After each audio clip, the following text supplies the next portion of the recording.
د هرات جامع جومات د نړۍ له 5 پخوانیو جوماتونو شمیرل کیږي چې د آبي جومات په نامه هم مشهور دی او 1400 کاله مخینه لري.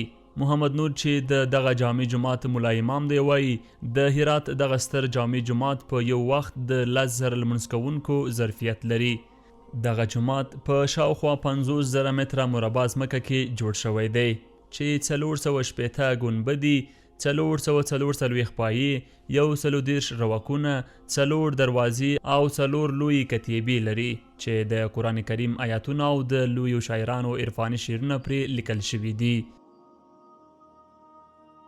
د هرات لوی جامع جومات دا تاسو ته معلوم دی چې د اوسنۍ بنا چې تاسو وینئ دا د سلطان غیاث الدین غوري بنا ده چې هغه د دې تاسیس کړی دی. د اسلامي نړۍ تقریبا 5م ستر جومات دی. دا جومات تقریبا حدودا په 50,000 متر مربع ځمکه باندې جوړ دی او دا یو د دې هغه شاهکار چې دی هغه دا دی چې دا یو ستر تاریخي او اسلامي معماري پر بنیاد باندې جوړ شوی دی چې په اوسني عصر کې د دې نظیر ډیر کم لیدل کیږي. د هرات ځایي خلک د دغه لوی جومات په اړه وایي چې په 9 هجري قمري کال کې کله چې د هرات خلک د اسلام په مبارک دین مشرف شول، دغه لوی معبد د مسلمانانو پر جومات بدل شو چې بیا تر ننه پورې څو ځله له سره رغول شوی دی او ان اوس هم پکې د مسجد د ښکلا او زینت لپاره کار روان دی. د دوی په خبره د مسجد اوسنۍ بڼه د تیموریانو د لاس معماري ده.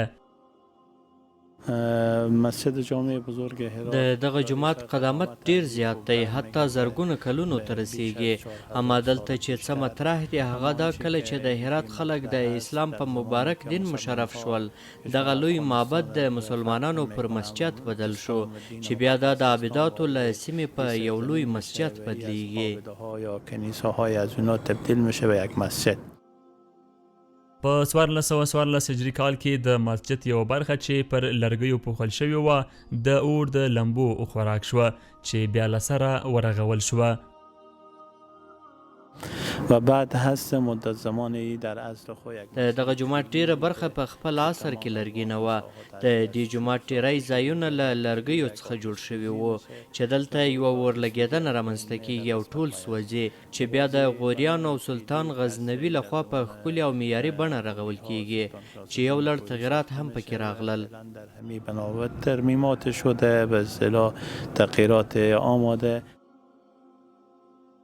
بشیر احمد له خپلو 8 نورو ملګرو سره د هرات په دغه لوی جامع جومات کې معماري او نقاشي کوي. د په خبره یاد لاسي هنر شاوخوا 800 کلونه مخینه لري چې دوی کری ورځ دلته د جومات زیانمنې شوي برخې په ښکلي ډیزاین رغوي. د ډیره وخت د هرات په جامع جومات کې له خپلو 8 نورو ملګرو سره د یاد جومات د کاشي جوړولو، ډیزاین او ورته نورو برخو کې کار کوو چې دمګړی هم د جومات د پایو په ډیزاین کولو بوخت یو.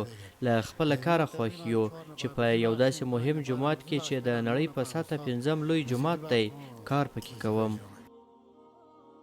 د یادونې وړ ده چې اوس مهال هم د هرات ولایت په دغه ستر جامع جومات باندې کار روان دی او هغه برخې جوړیږي چې د ړنګېدو ګواښ یې زیات دی ترڅو د جومات ښکلا نور هم ډیره شي.